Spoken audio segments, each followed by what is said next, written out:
Welcome, everyone, to the NoDQ.com live recap of AEW Dynamite for September 24th, 2025. We were coming off the AEW All Out pay-per-view event. Shout out to everybody watching, whether it's live or on demand.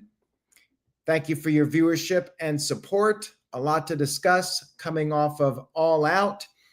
Now, special shout out to Teaching in Color X, who sent in a $5 super chat. Thank you for that. I appreciate it. Says, there's no way you can say AEW didn't have the better pay-per-view and follow-up show.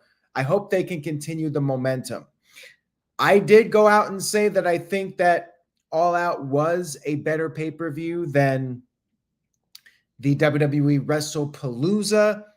Now, as far as Dynamite versus Raw goes, I think it was a bit closer. How close? Well, let's go ahead and break it down. We opened up the show with Hangman Adam Page, our AEW World Champion. He cut a backstage promo. He talked about his win over Kyle Fletcher. He was hoping that Kyle's momentum, even though Kyle lost, would continue and that Kyle would not disappoint Page. He then hyped up his match against Lee Moriarty. That was set up for later. We'll talk about that in a few minutes. Also, shout out to Dave Scheffler, who sent in a $5 super chat. Dave, I will get to your super chat here in just a little bit when I get to the topic, so stay tuned. Our opening match was for the AEW Tag Team titles. We had the GOA, the Gates of Agony, part of the Demand, which is the name of Ricochet's faction. They had a match with the tag team champions, Bandito and Brody King, collectively known as Bro-Dito. Ricochet was on commentary. Toa Leona, he's the big guy. I'm starting to know who is who at this point. Leona wanted Brody King in there, but Bandito insisted on fighting, and Bandito did well for a while, but then bad guys got the upper hand. Then Brody tagged in, built up some momentum, but numbers caught up with him.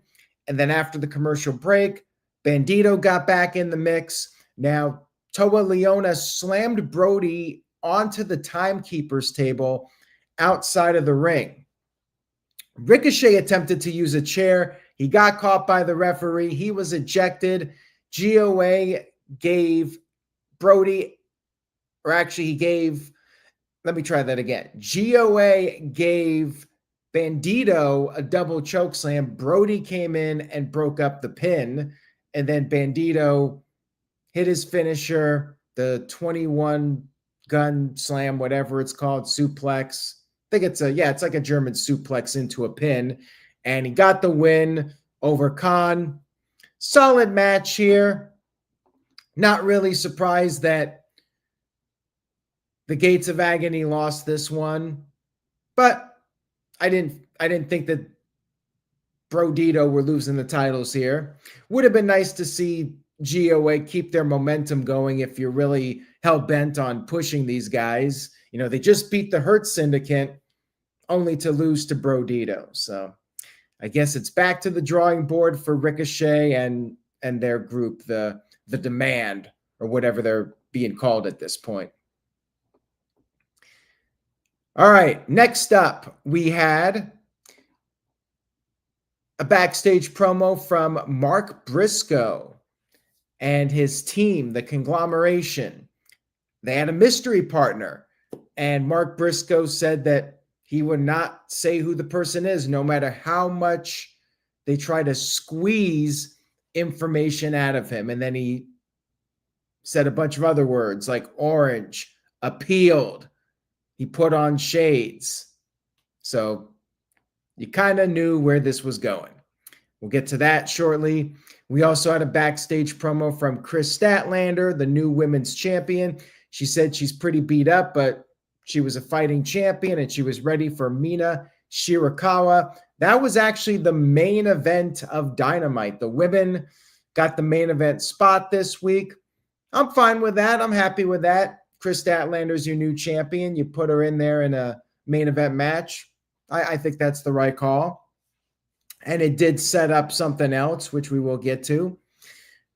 We had Hangman Adam Page going one-on-one with Lee Moriarty. I mean, it was just a showcase match for the world champion. Let the world champion try to help somebody get the rub a little bit. I mean, that's what it was.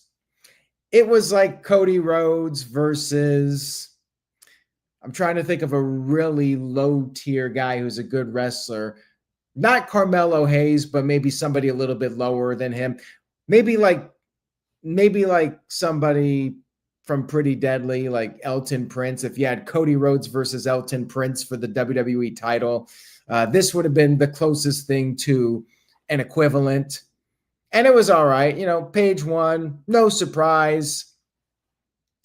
Gangcast said The Miz. No, The Miz is way above Lee Moriarty. You really got to think of like somebody who just wrestles on main event. One of your cruiserweight type guys that is on main event. Like a Dragon Lee, really. Or maybe even lower than him. Like one of the Legado del Fantasma guys. Like Angel or Humberto. One of those guys. Although I feel like they get more TV time than Lee Moriarty at this point. I mean, what is he? The Ring of Honor Pure Champion or something like that? I don't know. He's barely on AEW TV. He's mostly on Ring of Honor. But anyways, match was all right. You know, Page won. He won with the dead eye. So yeah, Moriarty couldn't even lose to the buckshot lariat. He lost to the dead eye. It was fine. Kind of filler, but, you know, just to get Page in a match on TV. Although he did appear later, which you could have used this TV time to give somebody else a chance. But I do like the idea of the world champion appearing in more than one segment. So when I look at it from that perspective, I'm fine with Page having a little match on the show. We had some footage from All Out, excuse me. Cope and Christian were backstage. Cope was very distraught about what happened to Beth Phoenix, his wife, or Beth Copeland, excuse me.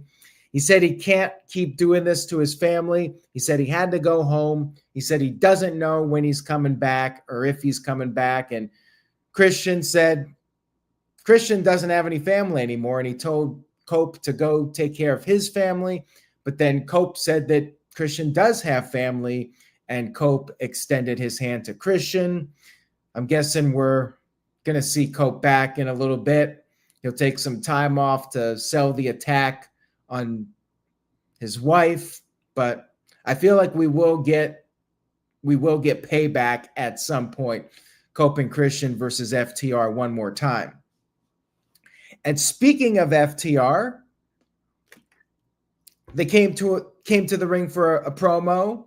Tony Schiavone introduced them, and FTR, they tried to justify their attack on Beth, Adam Copeland's wife. You had Cash Wheeler saying that their intentions were to win the tag team titles, and Cope could not stand for that, and Cope had to bring his wife into their business, and Cope is the only one to blame. And then Stokely said he forgave Beth for attacking him. And he said that Cope and Christian needed her to win the match. And then Dax said he would never intentionally hurt Beth. He tried to talk some sense into her, but she punched him in his broken nose and he was disoriented and he didn't know that it was her when he did the pile driver. He said it was an accident. This was entertaining. I really liked the promo from FTR. And then Willow Nightingale came down and she was fed up with them. She said that Beth was one of the reasons she got into wrestling. And furthermore, Beth was one of the reasons why she doesn't take shit from guys like FTR. And then Stokely got in her face. She slapped him. And then Jet Speed ran out there to make sure FTR didn't do anything to Willow. And FTR got sent out of the ring. Jet Speed and Willow stood tall. Looks like this will be a little filler feud until we get the return of Cope and Christian. Maybe for Full Gear? I guess we'll see. But good segment overall. I enjoyed FTR's promo and the no-hose chants at Stokely. It's pretty entertaining.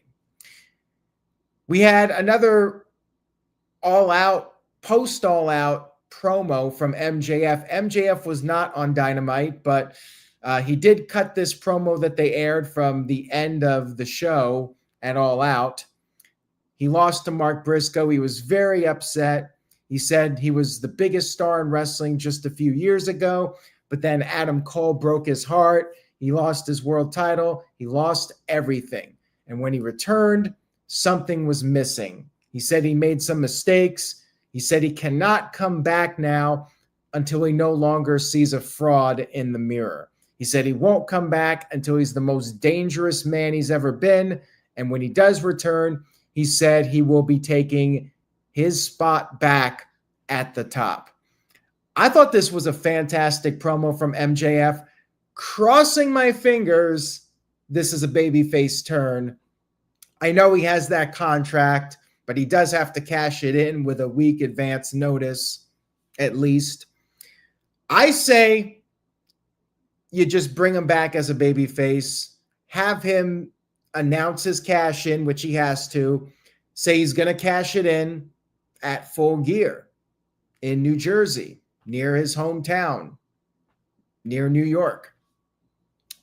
Have him face Page and will he win the title? I don't know, but I think you gotta go back to MJF just being MJF. And I think he alluded to it in his promo, saying that when he came back, he was doing an impression of MJF, and he needs to come back not like the old MJF, but he needs to be something different. I really did think it was his best promo work in a while. And I mean, heads and shoulders above most of the promo work in AEW, pretty much anybody at this point. I mean, this was classic MJF, and to me, he's very believable. And I think it's time to drop the chicken shit heel act that he's been doing. He really needs to come back more aggressive. And if the fans cheer him, then he's a good guy, and you just go with it. I think that's what they have to do with MJF at this point. That's my take on that. Next up, we had the 6-man tag team match with the Don Callis family versus the Conglomeration. But first, Don Callis cut a promo.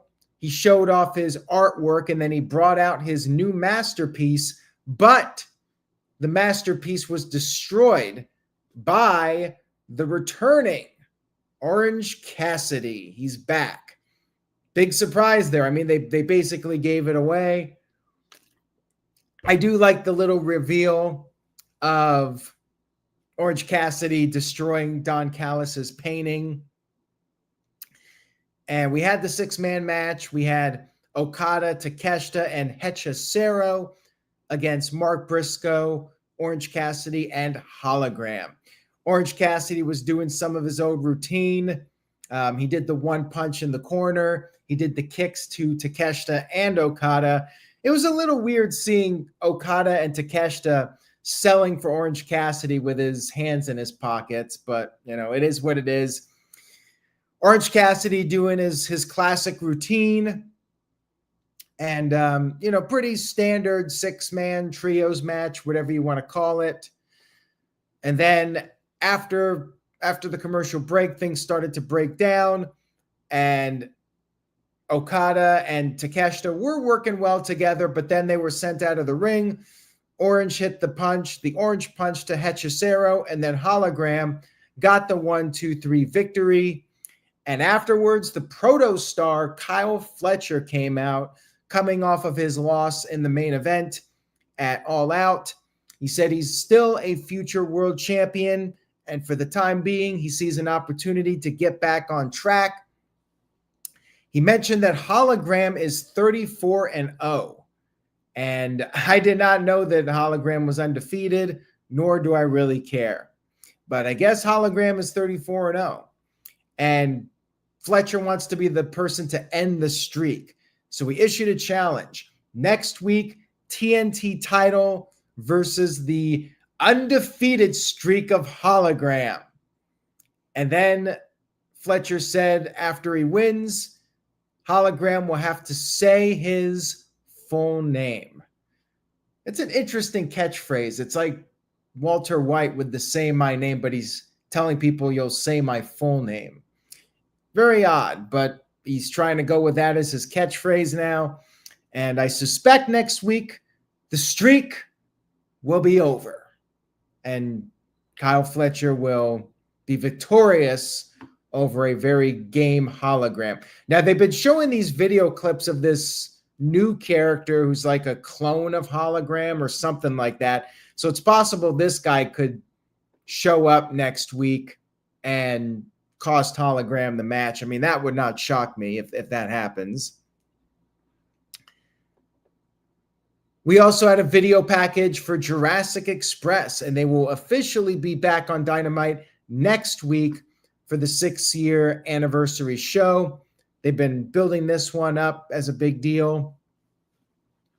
We then had Claudio versus Hobbs, Powerhouse Hobbs, which in my opinion was probably the weak point of the show. Reason being is, well, I think for those of you that have watched my recaps over the years, I think you know why I wasn't a fan of this one. You know, it was a good match. You had the meat exchange, Hobbs with the early momentum, but then he charged at Claudio and hit the steel steps. And then Claudio slammed Hobbs back first on the barricade. And then after the commercial break, Hobbs made his comeback, avoided the neutralizer, did a bunch of slams, took him out with a clothesline, and then he pulled down his straps. But then guess who showed up? Pac, with what I think is not a very good haircut. Pac gets on the apron. Hobbs, stupid baby face, goes after Hobbs, and then Claudio with the inside cradle gets the win. I don't know, man. Look, Claudio's great. One of the better wrestlers of the past 10, 15 years, but I feel like Hobbs should not be taking losses at this point. I really don't. I know you do the inside cradle, you got the interference, and you make him the stupid baby face. I don't know. Not a fan of it. I didn't like it. And I agree with Dave. Pac kind of looks like Austin Aries at this point. I don't like the look. He looked better with long hair. If anything, they should probably just give him a buzz cut or something. Like, it's not intimidating in the slightest. He kind of looks goofy with that haircut. Just saying. Now, we had a post-match thing where the Death Riders were there, but then Samoa Joe ran down and it erupted into a brawl. Hangman Page came out there. As I mentioned earlier, Page being on multiple segments as the world champion, I'm a fan of that. So I liked that. Page came out there, made the save, and stood tall with the Ops. And they did announce next week it's going to be another trios match with the Death Riders going up against, I believe it's Joe, Hobbs, and Hangman Page. I think that's the match for next week. And then we had our important announcement from AEW President Tony Khan. And no surprise here. We all pretty much figured this was coming sooner than later. He did confirm that we will officially have a women's tag division in AEW and new champions will be crowned very soon. We then had Renee Paquette showing off the women's tag team titles. I get it. You want to elevate the women's division, but my fear is like the WWE women's tag titles. These will get lost in the shuffle. I already think there's too many titles in AEW. Same thing with WWE for that matter. So I have a mixed opinion of it. I think that it's a nice opportunity for the women, but these titles need to be featured regularly, and they're going to have to give the women more than one segment on Dynamite. I really think that they're going to need 2 segments, one for the women's tag division and one for the women's title. And then you got the TBS championship too. So it's a bit overcrowded. And, some people are going to get lost in the shuffle here, but I hope it works out and the titles actually mean something. We'll see what happens. We then had our main event of the show, Kris Statlander, the new women's champion, defending against Mina Shirakawa. Good match here between the two of them, back and forth, competitive. Now, Stat was not losing her title first match, so that was pretty much a given that she would retain. But Mina did target the knee, drop Statlander knee first on the floor. Then after the break, put her in the figure 4. But Statlander got out, and Mina did get a couple near falls. But in the end, Statlander picked up the win with the seatbelt, which is, again, Wheeler Yuta's move. And then after the match was over, Wheeler Yuta showed up with the Death Riders, and Moxie was out there. And Wheeler Yuta hugged Kris Statlander, raised her hand. It looked like Statlander was joining the Death Riders, but then she clotheslined him. She got in Moxley's face, and before they could do any damage, before Marina Shafir could do anything, Harley Cameron was out there with Statlander, and they fled. They went through the crowd. They flipped off Moxley, but we were not done. Then we had Darby Allin's music hit, and Darby had his flamethrower, and he had the Death Riders backing off. Moxley tripped on the steel steps trying to get away, kind of like a goof, but, he was acting scared. And then Darby got on the microphone and officially challenged Moxley to an I Quit match at Wrestle Dream, which is the next pay-per-view event. I guess Darby will get his win at Wrestle Dream. And that was the end of Dynamite. No Britt Baker in Pittsburgh. So I think she's done. I don't think she's coming back to AEW at this point. Shout out to Dave, who sent in a $5 super chat. I told you, Dave, I would get to your super chat here. He says, as mentioned the other night, no Britt Baker in Pittsburgh, and I think she's WWE bound. Also, bad idea to have the women's tag team titles. Well, as far as the tag titles go, we'll have to wait and see what happens. If they're booked strongly and the women are featured regularly on TV, then I think it has potential, but it wouldn't shock me either if they get lost in the shuffle very quickly and we end up just having them defended every now and then on Collision, and they'll be lucky if they get a pay-per-view match on a regular basis. I mean, they have like 12 pay-per-view matches, so surely there'd be room for them. We'll see what happens. And then as far as Britt goes, yeah, this would have been a great time to bring back Britt Baker if she was coming back. In Pittsburgh, in her hometown, would have been a nice moment, but nope. No Britt Baker, and I suppose there's always the possibility she agrees to a new contract, but I don't know. My gut feeling is she's done, and we're not going to see her again in AEW, and she'll probably end up, I don't know if she'll go in NXT or if she'll go straight to the main roster, but my gut feeling is she's going to be in WWE sometime within the next year. But nothing's final until it's final. And until her contract ends, there's always the possibility that she could agree to terms and they get her back. And, same thing with Chris Jericho. Jericho could always come back before his deal's up. He's got a couple of months left. Britt's contract is reportedly up within the year or so.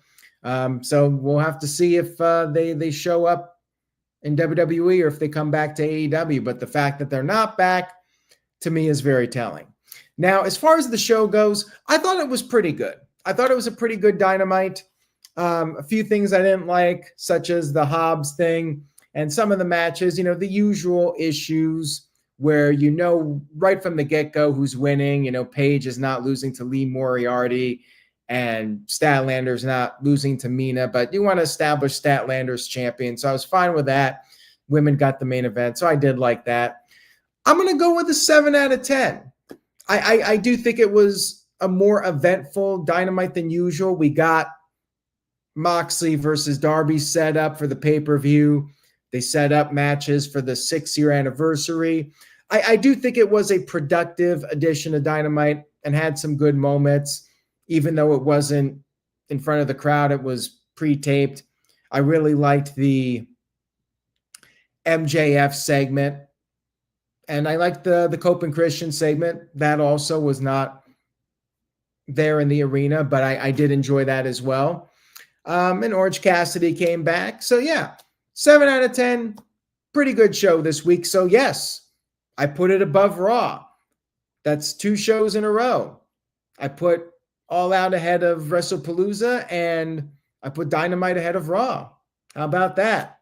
For those of you that say I'm always overly negative about AEW, well, here you go. Just gave AEW their credit where credit is due, and hopefully they can keep the momentum going. They got the 6-year anniversary show next week, and we'll see if they can put on a hot show with the anniversary coming up. Anyways, guys, thank you all so much for tuning in tonight. Much love and appreciation to you all. I will be back on Friday night after SmackDown to talk about the fallout from that. Stay tuned to NoDQ.com for the very latest wrestling news and rumors. Say yes to No DQ, and I will see you all next time.